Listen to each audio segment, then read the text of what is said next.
Hello, my fellow geeks. This is the Indian AvGeek, episode number 72, and my name is Vishal Mehra. I'm back from my annual vacation, flew Finnair on the return leg from Tallinn to Helsinki, connecting to Delhi. It was a good flight. Fresh off the heels of the global aviation elite gathering at the IATA AGM in Rio earlier this month, the spotlight has swung firmly back to European hubs, and one airport in particular is stealing the show. Just a few months ago, at the Routes Europe 2026 Awards, airlines voted Athens International Airport as the absolute best in Europe for route development. It's no surprise they crossed a record 34 million passengers, and more importantly for us, this year also marked the historic launch of direct IndiGo A321 XLR flights connecting Athens to both Mumbai and Delhi.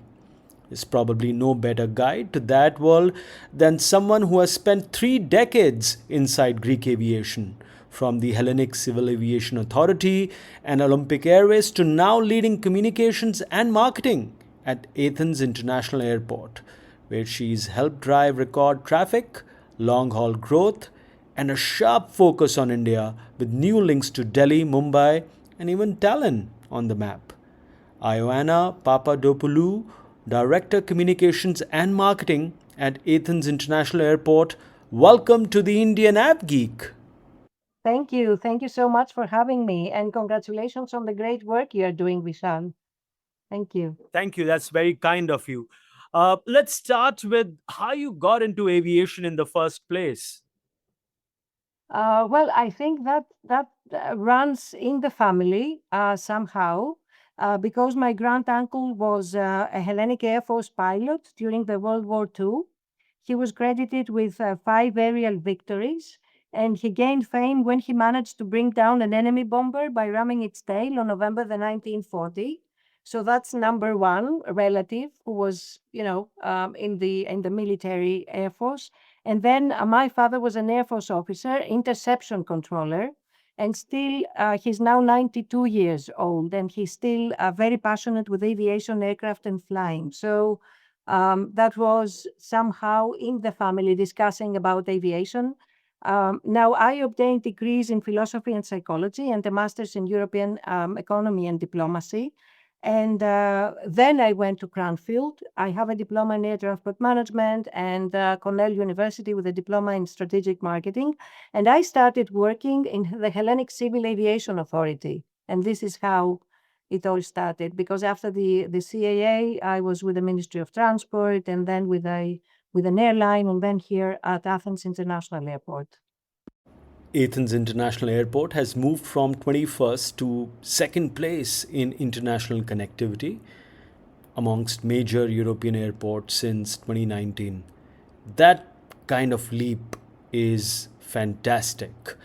Looking back, what did Athens get structurally right that other European hubs couldn't? Well, first of all, you're right. After the pandemic, especially after the pandemic, there was a big growth, development rates and growth rates. It's worth mentioning that the most recent record year that we had was in 2025 with 34 million passengers and an increase versus 2024 of a 6.7%. And overall, in terms of connectivity and growth, there was an increase of 33% versus 2019 versus the pre-pandemic years. So indeed, there was a phenomenal, a very spectacular development. First of all, I think there were certain structural reasons after the pandemic. 82% of our traffic approximately is O&D, and approximately 85% is leisure. And a large percentage of our traffic, a large share, is short and medium haul. And as we all remember, after the pandemic, the first segments of traffic that recovered the fast, with a very fast pace, was leisure, was O&D, and was short and medium haul. So there were certain structural reasons in the first place. And then, of course, there were certain strategic factors. First of all, the Hellenic government was determined to open up the market immediately after the pandemic. So all the protocols and all the procedures were in place to safeguard the traveling public's health and safety, even from the summer 2020. And this was very good for the reputation of the country. This was crucial for the promotion of Athens as a safe destination. And in our case, as Athens International Airport, first of all, we introduced restart incentives in order to facilitate airlines to reinstate their services after the pandemic. And there were three main steps in our strategy. The first one, to work very closely with the airlines in order for them to reinstate their network, and to invest more in the Athens market, and trying to explore together with them new opportunities. So I think that all of them, it was a combination. It was not only one factor or, separate moves that we did. I think it was a combination both of structural and strategic moves. You serve 164 destinations across 55 countries via 70 airlines. When you look at the next 10 million passengers, where do you expect them to come from? Are you expecting more frequency on existing routes? Are you expecting new long haul points? Are you expecting more short and medium haul leisure? Well, our strategic priorities, first of all, it is the long haul segment of traffic. As mentioned before, still this represents a little bit more than 10%. So there is huge potential to grow. And if we take into consideration that there are nine, for instance, nine destinations served directly to the US, to China, we have only 3 points, one out of which has a stopover. It's not exactly direct. Or in India, we have only two destinations having started in January 2026, Delhi and Mumbai. So there is a potential there to grow. Long haul segment is a priority to us. And of course, we try always with our airlines to further exploit the potential of mature markets, such as Europe, through additional direct connections with secondary niche routes. And of course, trying to cement the existing routes with the addition of frequencies. So I would say again, of course, long haul is a priority, but we don't, we are very much focused also on the other markets as well. You were just talking about long haul routes, Ioanna. Can you tell me what kind of long haul routes are you targeting? Which possible places are on your radar? Of course, yes, we want more of North America. This is number one because overall North America has been growing really well after the pandemic. It's worth mentioning that in 2019 in the US, we had 46 weekly frequencies. They were, if I remember correctly, 86 back in 2024 and 103 in 2025. So they have been increasing with a very fast growth rate and a very good growth rate after the pandemic. Still, we consider that there is potential there in the US, and also in South America because we don't have direct connections there, and this more or less covers the West in total. But looking to the East, we want more of India. Now we have only Delhi and Mumbai. In the following years, we hope that the market will develop very well and we will have the opportunity to attract even more Indian carriers from more Indian destinations. And China. China is also a priority to us. At this stage, as mentioned before, we have only three carriers. We have Shanghai, Beijing, and Chengdu through one stop, Chengdu, Istanbul, Athens. So there again, we see lots of potential to grow even more because we see the numbers. We see that the Chinese travelers as well, the Indian travelers as well, they are developing very well. Airlines so often say that AIA treats each carrier like a person with a tailor made plan. Practically, what does that look like, Ioanna, when you sit with an airline network team for a first pitch? First of all, yes, we are very much interested in facing or focusing on each airline as like facing an airline like an individual with certain needs and wants. So what we do, we allocate a budget each year, a marketing budget, especially for every airline, and then we prepare a 360 marketing plan But this 360 marketing plan covers all the needs of the airline. We tailor-make this marketing plan for the needs of the airline, and this means that we have very thorough market surveys, and from these findings, we try to get to know exactly where we are going to target, which are the target groups, when are we going to target, and of course we try to cultivate and to create and to forge very strong relationships with the airlines, because this is not in one organization task. This is something that we do together. We decide together. We mutually decide on the way forward, and we always try to create very strong partnerships, being reliable and trustworthy. This is important. And these marketing activities range from from events, any kinds of events, up to digital campaigns, up to out-of-home advertising, things that we do in order to promote the airline in the local markets. And at the end of the day, if their revenues are increasing, then this is also good for the airport as well. After years of routes recognition, what is something airports routinely get wrong when trying to convince airlines to add capacity? Well, I'm not sure. I'm not sure if this is something that it's. I wouldn't say that this is wrong. I would say, however, that sometimes airports tend to put aside the airline's strategy, because we have to be also very cognizant of the airline's strategy and the specific characteristics that every airline has. For instance, I would, sometimes airports try to attract a specific airline to introduce a specific destination, and the aircraft equipment is there, the demand is there, but maybe the airline strategy is completely different at the time because they have other priorities. Of course, we cannot really know as airports the exact yields of the airlines, or we don't have the knowledge of their P&Ls, so we cannot really talk about their financials.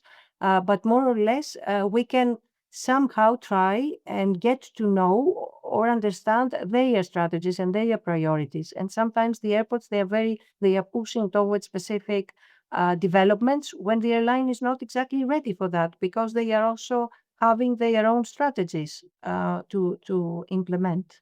I think this is the major one. Otherwise, I consider that all the airports nowadays, they are based on surveys, they are based on findings, they are based on data, and they are doing a meticulous job when they try to get their route feasibility studies in order to attract airlines.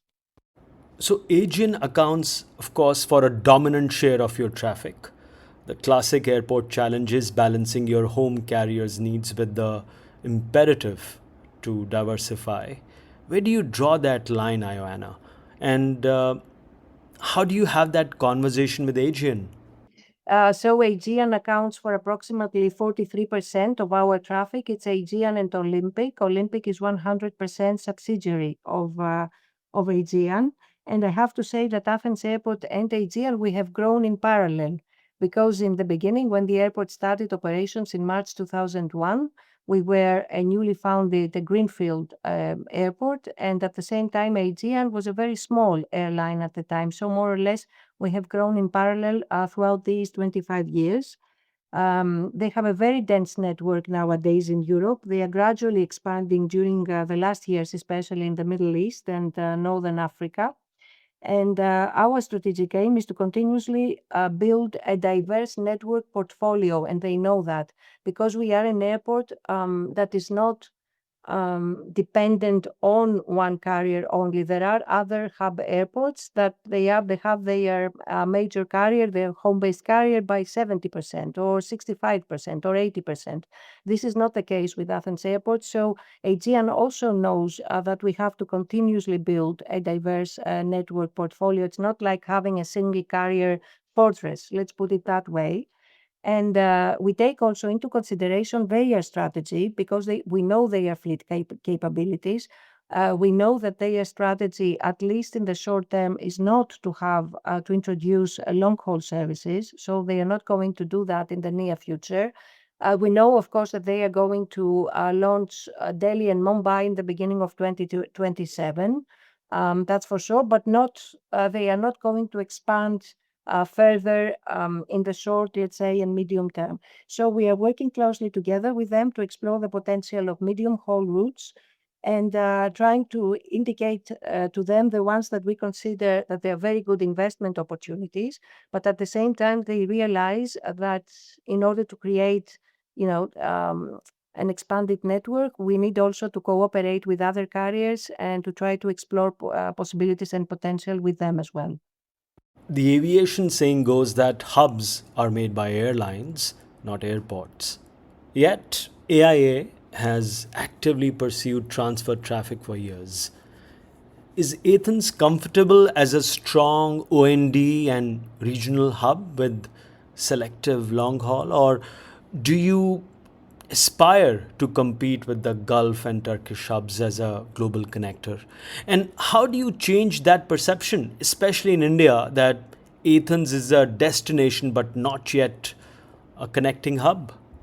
Well, first of all, it is very true. When in aviation we say that hubs are made by airlines, not by airports, and this is absolutely true. You mentioned Gulf, you mentioned the Middle East hubs, for instance, the mega hubs. The mega hubs they have grown along with the mega carriers that they have their bases at these airports. And in our case, we don't have a mega carrier. Let's put it that way. So we are not trying to compete because there are other factors that would make us a mega hub, and at this stage they do not exist. But we are trying to showcase our comparative advantages, not our competitive advantage, but our comparative advantage. And in our case, the comparative advantage of Athens is the fact that we are the first entry point for Europe from the east, and we are the shortest destination, the shortest, let's put it, entry point towards the east. And this is especially important for carriers like Indian carriers or Chinese carriers, for that matter. We have two home-based carriers. They are very healthy. They have a dense network to Europe and the Balkans. So we want the airlines from the East, the Indian or the Chinese carriers or other carriers in the East, to realize that, especially in the post-pandemic era, um, there is a big advantage. They want them to acknowledge this advantage when investing in our markets. So we don't think that you know we don't think that it's bad if the Indian market or the Indian traveler considers Athens as a destination per se. We want them just to know that this is also the entry point to Europe. This is also very important to us. Before we move ahead, quick reminder to like and follow the podcast on the app of your choice. Thank you. Let's get back to Ioanna. India recently overtook China as the leading long haul market for Greek tourism. When did you first see that signal in your own data, and when did Athens internally decide India must be on the board? What finally made the case bankable for both sides? India was in our radar for quite some time now, even from the pre-pandemic era. It was not a post-pandemic new thing. Let's put it that way. We were closely monitoring the Indian market. It's worth mentioning that the last business trip that we have made before the pandemic was in February 2020 in Delhi. Because we were talking with Indian carriers, and as a matter of fact, one of the Indian carriers at the time, they had stated that they will start operations from Delhi to Athens in June 2020. So we had started discussions with the Indian carriers well before the pandemic because we saw the immense opportunity, the immense potential of the market. There was a middle class rising. There was the increase of disposable income, many young people, and we saw from the surveys and from all the data that we gathered that there was a true interest, especially from younger generations, to travel to Europe. And this is how we had started our discussions with Indian carriers. Now, after the pandemic, we tried to rekindle the interest of the Indian carriers for Athens. We started discussions with them, and we saw also the numbers. It's worth mentioning that during the previous there was an increase in the travelers traveling indirectly from India to Athens and to Greece in general. So we thought that the potential was there, and we started discussions again with our feasibility studies, factoring in the incentives that we offered and the marketing support that we offered to the airlines. And this is somehow how we came up with the result of the spectacular result, the very important for us, to have IndiGo in January 2026, commencing Delhi and Mumbai. And I have to add as well that Aegean, they have also understood the potential of the market. They were planning to do that, to start the direct connection with Delhi and Mumbai in 2026. They've had some issues with the aircraft, and now they are going to start, as they say, in the first quarter of 2027. Okay. In some quarters, it is understood that Aegean might not start because, again, because of aircraft issues. But we'll Yes. see. We can hope that it does actually start. How did Indigo come about at Athens? How did that conversation come about? Beyond the incentive structure, what was the narrative you built around Athens to convince Indigo that, it was the right first XLR bet?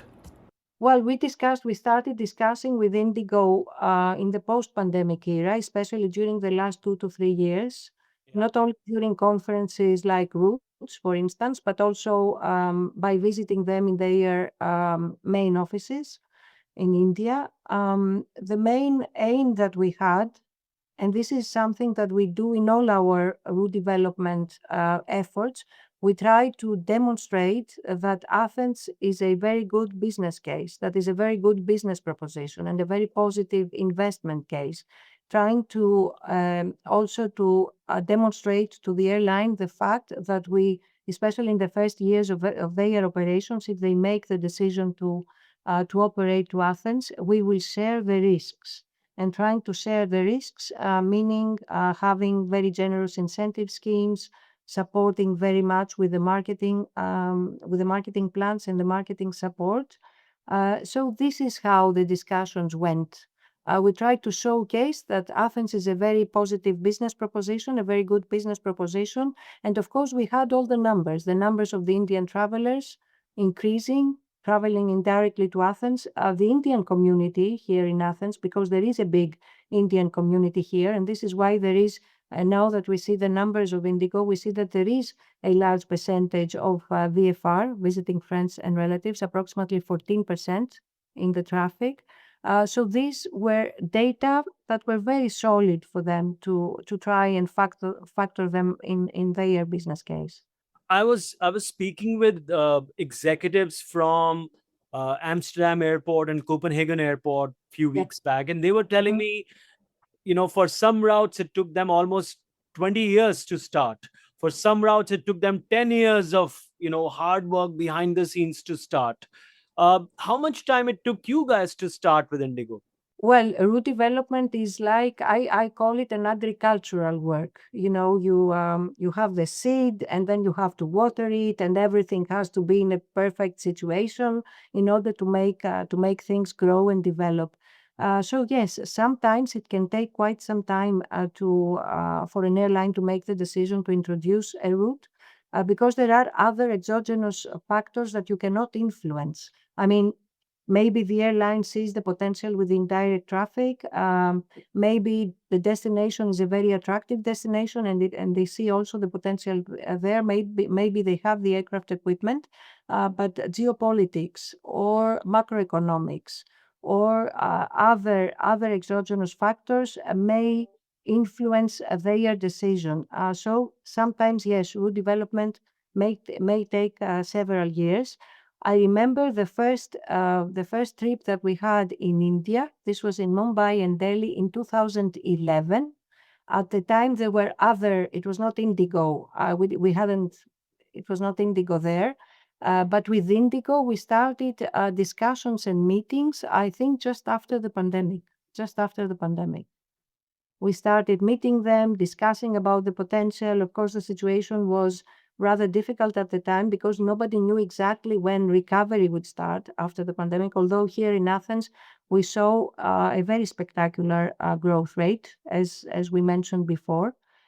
But yeah, it took us some time. It was not something like months of discussions or something like that. It took us some years. Yep. Absolutely. I'm sure it would have been a lot of hard work by you Yeah. and your team. Hmm. Tell me about the importance of the Indian traffic for your airport, Ioanna. Maybe some stats from Indian passengers at Athens during last year, for example. How many connected? How many, Of course. how many were OND? What kind of growth are you expecting? Yeah. And any other related data points that you'd like to share? Well, in 2025, we had approximately 80,000 Indian travelers traveling indirectly to Athens. Out of them, 80% were O&D travelers, almost 20% they were connecting via Athens.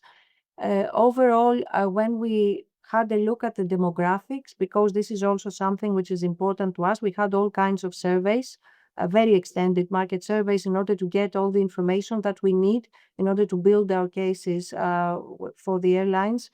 We saw that they were relatively young people in their very productive age. The average age of the Indian traveler is approximately 40 to 41 years old, but in total, more than 65%, they are from 25 years old up to 54.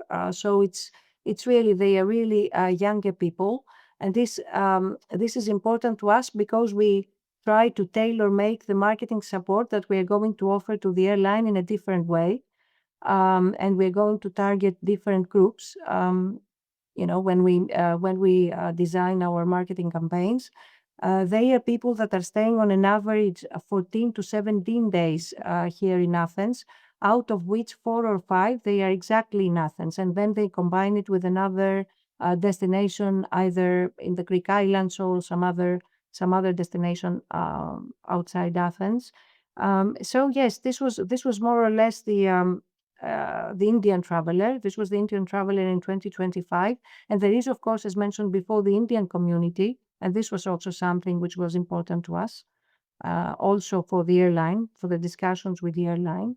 And we expect, in your question, what we expect from the Indian market. First of all, it was a very important step towards the strengthening of the connection between the two countries. Because as you know, we've never had before a direct connection between India and Greece, or between Athens and Delhi and Mumbai. So this was also very important for the strengthening of the ties, the links between the two countries in all fronts, economic and tourism and cultural, um, all kinds of forging, the links between the two nations. And we are expecting tremendous increase, actually, because we consider that it is a market with a huge potential. It's great. I remember, Joanna, when the first time I visited Athens, that was about 12 years back, Okay. and I Many things have changed since yeah, then. and I flew Aeroflot. Things Oh, you have did? indeed changed. Okay. Okay. Okay. So Yeah, many things have changed. Yeah, yeah, true. absolutely. Yeah. It was a great fare we got. Mhm. So we flew in with Aeroflot. And different times. Yeah, different times. Yeah, yeah, absolutely. No, for years, the India Greece traffic has been flown mainly by Gulf carriers, right? And True. Turkish, of course. Yeah, yeah. Um, Indigo is now operating the route on an XLR directly. Hmm. How do you view the sustainability of long haul narrow body economics versus the traditional wide body hub and spoke feed model?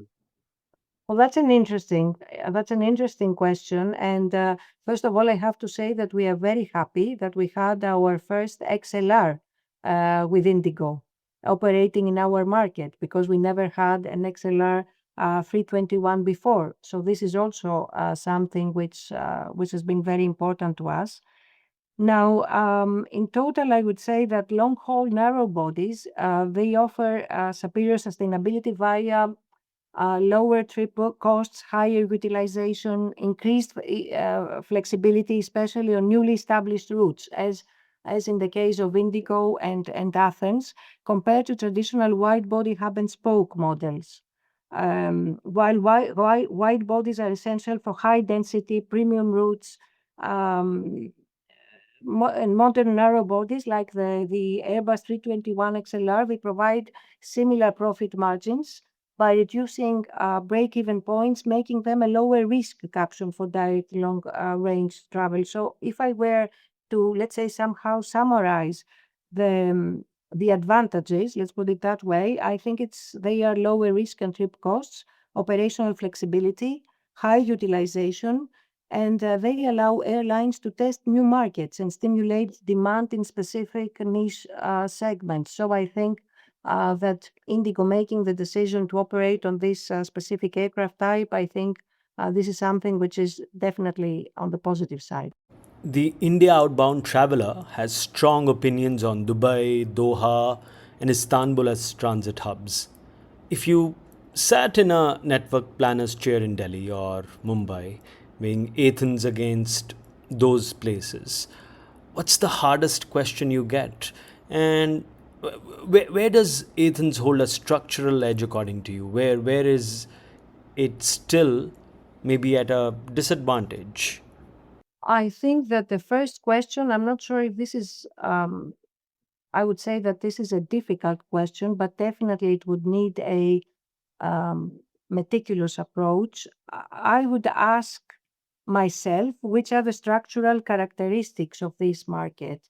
I wouldn't try to compare with markets like Dubai or like Istanbul because each market has a different characteristics whatsoever, and I think I wouldn't put it in terms of competition with these markets. I would try to find which are the as mentioned before, the comparative advantages of this market and how can I exploit these comparative advantages. For instance, Athens is a destination which is a very well-known, a premium tourist destination. It is the first entry point to Europe.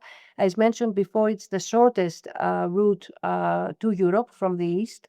There are many opportunities beyond Athens, a very good connections with the Balkan states, with the rest of the European continent. So I think that I would try to exploit this potential, and I would try to to see if I can really exploit this potential.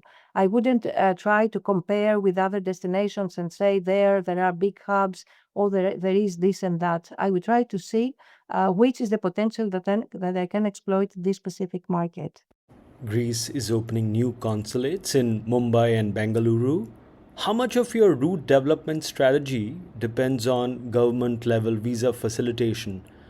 And can Athens realistically compete with visa free or visa on arrival destinations in Southeast Asia for India outbound? Well, first of all, the government level visa facilitation is key for the development of tourism. This is important, and this is why, of course, both the CEOs of Aegean and of Indigo, when they had their joint press conference here in Athens back in January 2026, they had stressed that the government should work towards the visa facilitation issues and trying to reduce any administrative barriers. And they were very direct about it.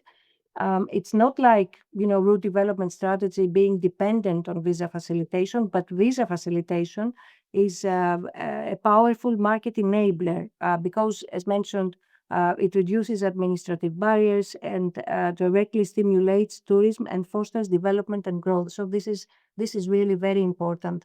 I think that our government nowadays they have made many steps. They have taken many steps towards trying to streamline all the entry processes and and thus trying to unlock significant economic growth and tourism growth. I'm not sure if we can compare with the cases that you mentioned before, because this is practically no administrative burden travel. Let's put it that way. It's visa free.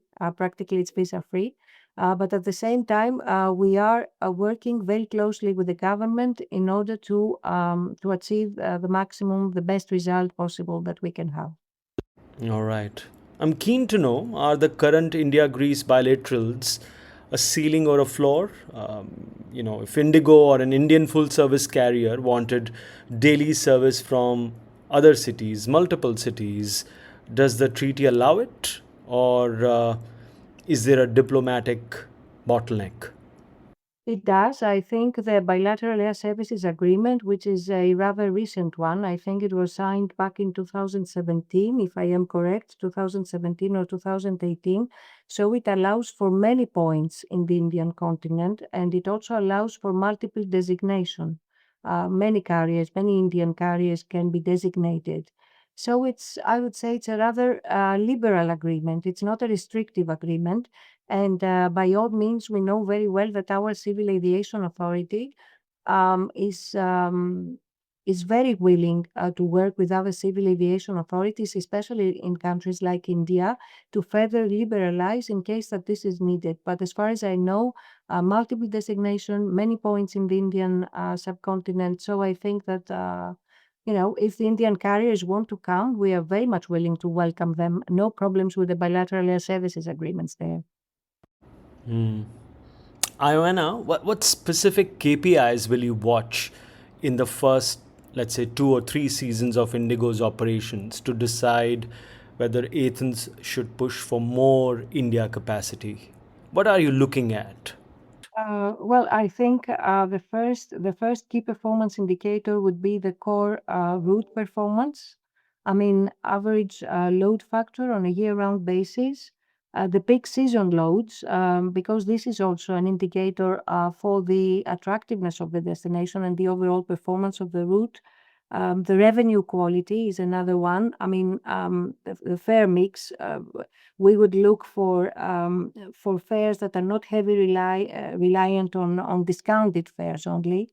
And this is important to us. And operational stability is another one.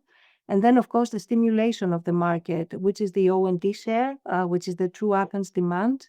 The seasonality balance, is it improving, for instance, because one of the issues in Athens is the smoothing out of the seasonality effect. So we would like to see how the Indian market is developing, how Indigo is performing in terms of seasonality as well, the overall traffic stimulation, tourism conversion rates as well, how many nights, what is the expenditure of the Indian traveler, and of course, network and connectivity, connectivity to Europe, connectivity to the rest of the Mediterranean, spillover benefits.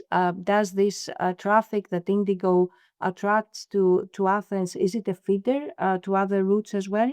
And overall, the strategic commitment of the airline, the Indigo commitment, the promotion leverage, the cooperation with the government, with tourism authorities, this is also something which is highly important.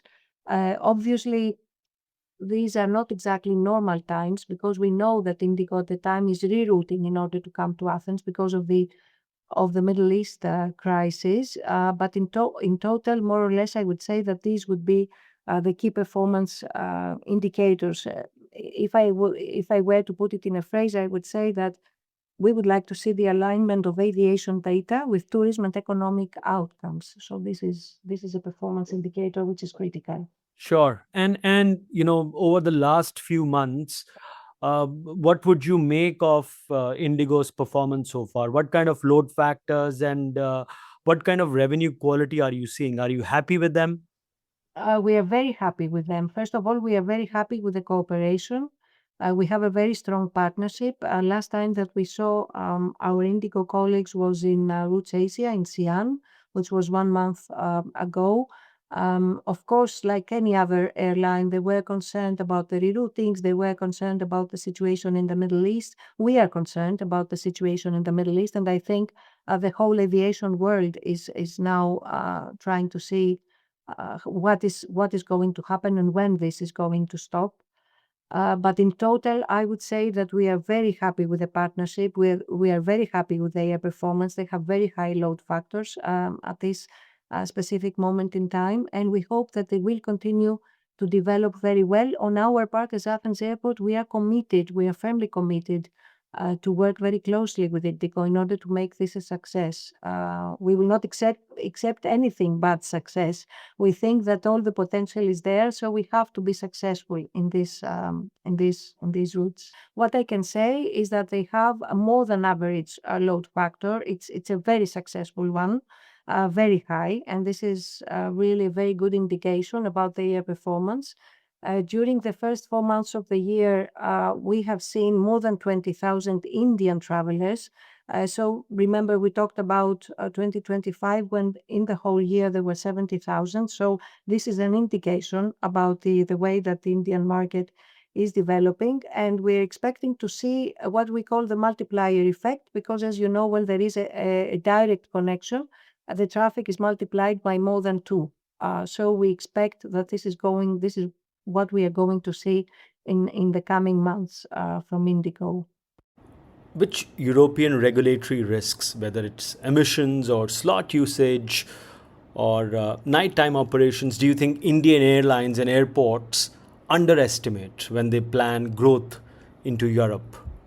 I think they should have a very good knowledge of the European regulatory system because indeed there are certain, I wouldn't call them regulatory constraints, but there is a regulatory framework in Europe which is rather special. I mean, it has to do with the night curfews in certain airports. We don't have in Athens. We don't have a night curfew.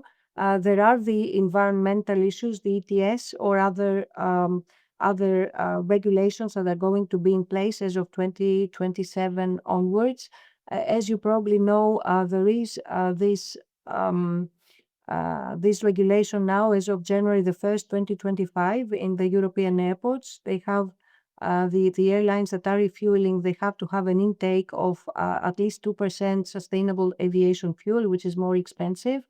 So I would say that if an airline at this point in time would think about launching a destination or a direct connection to Athens, to Europe or more operations, then they should be very much aware of the European regulatory system. You guys piloted something really novel, AI powered emotional engagement dashboards. I read about that, and I was quite intrigued. You were measuring passenger sentiment in real time. I want to know what did you actually learn about passenger emotional states that you did not know before, and what did it change operationally for the airport? Well, first of all, this was a pilot project that we introduced. We cooperated with a Canadian startup. It was approximately 1 or 2 years ago. Now we are in a process of including this specific AI emotional engagement into our total metrics. But at the time, it was a pilot project. Indeed, it fundamentally changed the depth and the texture of the insights we could extract, because traditional surveys and service level metrics, they tend to capture what happened, but they rarely reveal how passengers actually felt in the moment or why they reacted the way they did. So AI-based emotional analysis filled that gap in several ways. It captured and filtered in the moment sentiment, because artificial intelligence can interpret the tone, the language patterns, the behavioral cues in real time, and it revealed nuances that surveys may flatten. For instance, a survey might show 4 out of 5 in a score, but artificial intelligence could distinguish, for instance, between mild frustration versus acute stress, or delight versus polite satisfaction, or confusion versus disengagement. So this is a granularity that helped us understand the emotional drivers behind the score. This was important to us. It gave us real insight. It linked emotions to operational outcomes. For instance, there was a correlation of emotional states with behaviors, with a likelihood to complain, or a willingness to repurchase, or the receptiveness to upsell, or social media amplification. So there was a predictive nature in the insights that we got, and this was really very important to us. With record traffic, how do you balance aeronautical versus non aeronautical revenue priorities? Does the pursuit of commercial yield ever conflict with the passenger experience story you want to tell? Well, I would say, yes, I would say that there are three recurring conflict zones that every airport should work on in the cases where you have record numbers in traffic. I think the first one is flow versus dual. It's revenue per square meter versus comfort per passenger, and it's aviation reliability versus what we call experiential ambition. So um, I think that there is a conflict there, and this is a very diligent, a very meticulous choreography, between the aeronautical and the non-aeronautical sectors. But the real question, I think, it shifts from, you know, can we earn more? To what kind of experience are we prepared to charge for? I think this is the basic question that airports with record numbers have to answer. Destination marketing is now explicitly part of AIA's route development toolkit, blurring the line between airport, tourism board, and national carrier. Who leads when you're targeting a new market like India? And how do you avoid duplicating that effort? How do you ensure the airport is not subsidizing demand the tourism ecosystem should generate itself? First of all, I have to say that destination marketing was incorporated in our route development strategy back in 2011. Because at the time, if you remember, it was the hardest point, the direst straits in the Greek macroeconomic crisis that started somewhere around 2010 up to 2016. So in 2011, when we realized that the foreigners numbers were dramatically declining, we realized that we had to do something together with other aviation and tourism stakeholders. We couldn't do it alone, and this was not a one organization task. So everyone was on board. I mean, we started cooperations with the Greek National Tourism Organization, with the Ministry of Tourism, with other tourism stakeholders like the hoteliers associations or other associations as well, with aviation stakeholders. And there was a very clear strategy, which was promoting Athens as a city break, a year-round destination. And this is how the institutional scheme of This is Athens and Partners, which is the DMMO, the Destination Marketing and Management Organization of Athens, took place. This is how it all began in 2016 as Athens Tourism Partnership, and then in 2018 all as This is Athens and Partners, and this is the DMMO of Athens. So we are working very closely together. As an airport, we monitor the market, so we have all the numbers. When we see that there is indirect traffic from a market which somehow is equal or exceeds 50,000 indirect passengers per year, then we understand that this is something that we would like to pursue, because we consider that this could be a very good business case, and it's worth starting discussing with airlines. At the same time, the government, the Ministry of Tourism, for instance, or the Greek National Tourism Organization, maybe they could have other strategic priorities, but we are very closely cooperating. So I wouldn't say that there is the lead in someone or there is duplication, because we are very closely cooperating and coordinating when we have to seek for new opportunities or to try and explore new sources of growth. From my perspective, Ioanna, Greek aviation has been fundamentally reshaped over the last decade. You have regional airport privatizations, you have the Olympic Airlines saga, you have Aegean's rise as a European network carrier. Where does Athens International Airport's story sit within that arc? And what unfinished business keeps you up at night?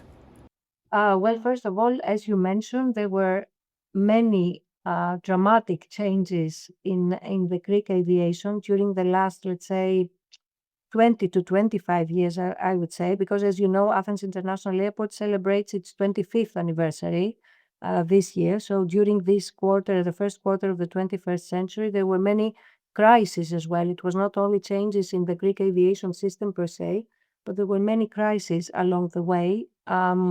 So I would say that the airport has operated as a stabilizer during the crisis and all the changes that the Greek aviation system has underwent. It was always a very reliable partner. And if I were to put, a title in the role of Athens International Airport, I would say that it was a very quiet and a very trustworthy and a very reliable enabler for the airline's growth. We were always there for them. It was a very sound and safe operational system, very reliable, very trustworthy. And we have been very closely working together with our airline partners, trying in any case, trying to support as much as we can. So I would say that a quiet enabler would be our title, quiet enabler for the airline's growth, and also someone that knows very well, or an organization that knows very well how to build partnerships. This is also something which was very important. Now, for the next years, I would like to see personally. I would like to see the airport growing. There is a big airport expansion plan underway now. We ended up, as mentioned before, in 2025 with 34 million passengers. There is a big plan now up to 2032 in order to increase capacity, in order to expand the terminals, both the main terminal and the satellite terminal buildings. Uh, Spaces, many addition of almost 68% in terms of space, in terms of square meters. So I would like to see the airport growing its network portfolio, increasing its connectivity, enhancing its connectivity for the wider benefit, I would say, for the social benefit, nationally and regionally. All right. Imagine Athens International Airport in 2030. Okay? What are the two or three existential questions the airport must answer now on infra, on climate, on regulation, or competitive hubs to remain relevant to airlines? Well, in 2030, I hope that almost 100% of the airport expansion plan will have been finished. So it will be an airport which will be very different, not only in the expansion of the terminals, but also in other works, peripheral works, such as the multi-story car parking or other works, as we call it, the Northwest Apron for the addition of aircraft positions. So yeah, it will be a completely different airport, and this also needs to be complemented with a very solid route development and aeronautical strategy, because we need to grow at this stage, but we also need to support this growth with additional routes, with additional destinations, with additional connectivity. Well, my best wishes to you and your team for that. Thank Do you you. have any podcast or book recommendations? As our final question. I would recommend your podcast, Indian AvGeek. Well, that's a recommendation. If I were to recommend books, I would say that I would recommend Colum McCann's Transatlantic. I don't know if you've ever heard of it or if you've read it. So it also mentions the story of the first transatlantic flight in 1919, among other historical things that it's focused on. And I would say the Michael Crichton's Airframe, because this is also something which focuses on the aircraft manufacturing industry, but it's really fascinating plot. Fantastic. I'll keep those book recommendations in mind. And with that, Ioanna, I have to thank you so very much. You've been Thank so you. I kind hope with I your stood time. up with your expectations. I hope I stood up to your expectations. Absolutely. It was a great chat. There's so much to Thank learn you. from you and your experience. Thank you. Thank you so much, Vishal, and keep up the good work. Thank you.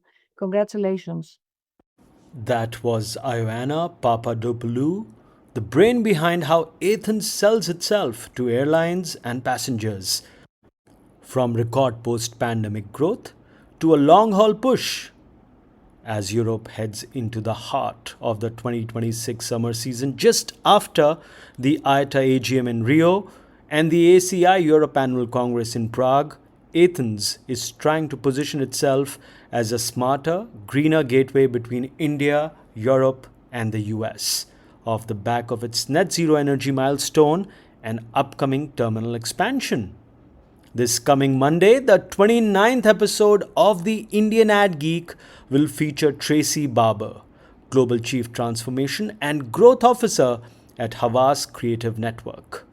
Feel free to follow me on social. You will find me everywhere, including Blue Sky, as at Vishal1 Mehra. Always happy to have your feedback. With that, keep your tray tables up, your seatbelts fastened. I wish you well and happy flying, my friends.